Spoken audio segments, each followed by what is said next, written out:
Welcome in, everyone. We're here printing a Doomslayer helmet right now.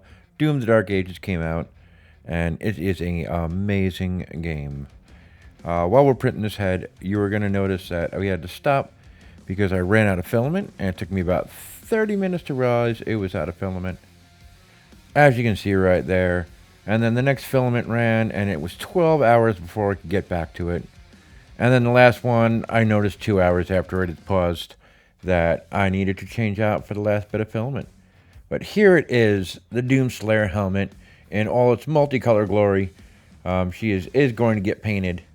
What I did want to notice is how much of a difference between the 30-minute, the 1 hour, and the 12-hour pause it was going to cause in the layers. But first, we have got to get the rest of these stubborn supports off here. As you can see, I'm trying to get at them with a set of curved Kellys, and not very successful. So after getting frustrated, I wind up just dropping these things on the table and reaching for the needle nose pliers. So now, mind you, I've been printing since January of this year, so 2025. So I'm pretty new at this. I've done one full-size helmet to completion, paint and everything. I'll show you a picture of it at the end. But for right now, I'm just trying to get it cleaned up enough where I can get a little bit of paint on here. We had some more supports stuck in the vents, the air vents, which I felt like I was picking his nose. They were being a little stubborn, so I have a X-Acto knife with the tip broken off, so that way I can get a little more prying action after trying to cut the supports off their mounting points.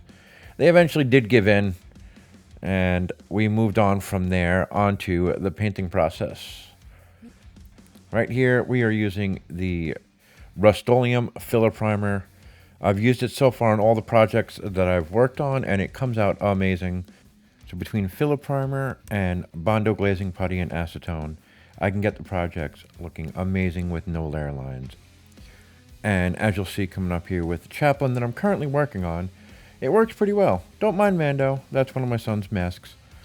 So here is my first build using the filler primer and glazing putty, and it currently resides at my friend Tyler's house.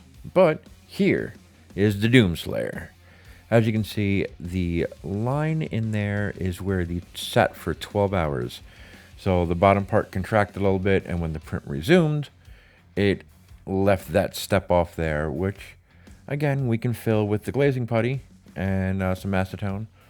But for now, we're going to call that the end of part 1. Stay tuned in part 2 for more paint.